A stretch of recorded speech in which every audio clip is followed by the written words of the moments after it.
Hello everyone. In this video I wanted to go ahead and show you all how you can quickly reference cells working in Microsoft Excel. So as you're clicking around in your sheet here, if we go ahead and click on this cell right here, we may be wondering what cell are we working within. So you can do it two different ways. You can either look at the letter that you're working within, so the column. So right now we're in D, and then you also see off to the left the row is highlighted as well, the number. So right now we're in D9. Another way that you can do this though is if you go ahead and click on this, you can look at the name box, which is in the top left. So you can see now we're working in cell F6. So this is especially helpful if you want to be able to compile formulas. So say you want to add up the values for B4 through B7.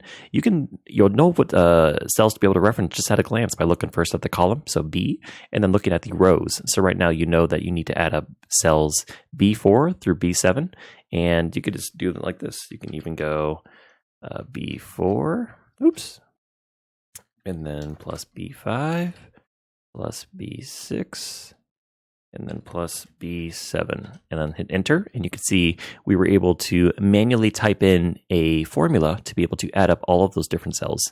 Another way that we could do this though is, but we'll cover this in a different video, but if we want to be able to quickly add up the values, we can always just highlight the different cells that we want to add up, come over here to the formulas tab on the ribbon, come over here to auto sum, select that, and you can see it'll add it up for us as well. But you could do it both ways, but again, just wanted to give you all a few different ways where you'd be able to actually reference the different cells in your sheet.